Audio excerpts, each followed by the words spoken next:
আমি সবটা এটা কন্ডেম সারা যেতে জীবন ভুলতে পারবো না। না আসলে অনেক ছোট ছিলাম, অনেক কষ্টের দিনগুলো হঠাৎ করে আবার সামনে দেখলাম, তাও অনেক বছর পর। তো tax channel I superstar 2009 Mehazabien স্বপ্ন আছে মনে ছুঁয়ে দেব দূর ওই আকাশটাকে ছুঁয়ে দেব সব আলো আকাশের যত তারাদের পাশে রূপের আগুনে সাজিয়ে দেব আমি শত রংধনু যত কুসুম কানন আমারই রূপে সাজবে পৃথিবী এই স্বপ্ন ধরেছি মনে আমি।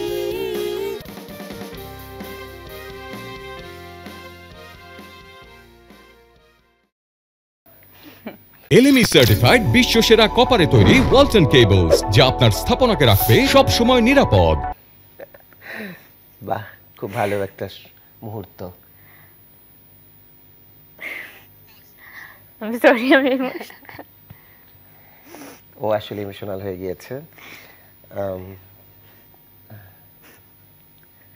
না আসলে অনেক ছোট ছিলাম, অনেক কষ্টের দিনগুলো হঠাৎ করে আবার সামনে দেখলাম, তাও অনেক বছর পর। তো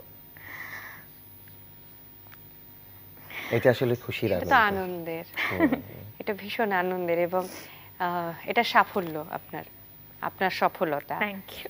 এবং মানে দু চোখ বেরিয়ে যে জল গড়াচ্ছে, গাল দুটো ভিজে যাচ্ছে, এটা কিন্তু সেই সফলতার, সেই আনন্দের এবং আনন্দ অশ্রু।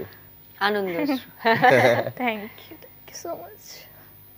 মানে সাধারণত যেটা হয় যে কাউকে কাঁদতে দেখতে ভালো লাগে না, কিন্তু এক্স্যাক্টলি, মানে আজকের দিনে তো এই কান্নাটা কিন্তু অনেক আনন্দের, ভালো লাগে।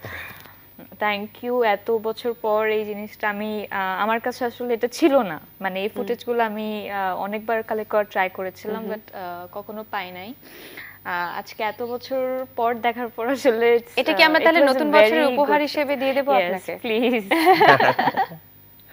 উপহার পৌঁছে যাবে, অনুষ্ঠানটা শেষ হোক, সাথে সাথে হাতে পৌঁছে যাবে। আচ্ছা, সেই সময়ের যেহেতু কথা আসছে, একটু গলাটাও ভার হয়ে যাচ্ছে, সেই সময়ের মঞ্চের কথাটা একটু শুনি। কি হচ্ছে, কাউন্টডাউন, কে হবে? আসলে আমি ও বছর কম্পিটিশন সবচেয়ে ছোট ছিলাম, তো ওই দিক থেকে আসলে অনেক বেশি প্রেশার ছিল। প্লাস আমি দেশের বাইরে থেকে আসা, তো সবাই এখানে মোটামুটি অনেকজন আমাদের কন্টেস্টেন্টের মধ্যে অনেকজন আগে থেকে কাজ করতেন, তো সব কিছু মিলিয়ে আমি এত বেশি নিউ কামার ছিলাম, তো প্রেশারটা অনেক বেশি ছিল। অ্যান্ড আমি ছোটবেলা থেকে যখন স্কুলে ছিলাম তখনও অনেক বেশি স্পোর্টস ইনভলভ ছিলাম, তো তখন আসলে অনেক বেশি মেডেলস পাওয়া, ট্রফিস পাওয়া, সব কিছু, মানে আমি যখনই যেটা করেছি সবসময় ওখান থেকে উইনার হয়ে বের হয়েছি। তো এই জায়গাতে আমার আসলে খুব সিরিয়াসলি আমি হয়তো বা এন্টার করি নাই, কিন্তু পরের দিকে আমি অনেক সিরিয়াস হয়ে গিয়েছিলাম যখন টপ 10-এ ছিলাম। তখন আমার মনে হতো এত দিন এখানে থাকার পর আমি যদি উইনার না হই তাহলে আমি এটা সারা জীবন ভুলতে পারবো না।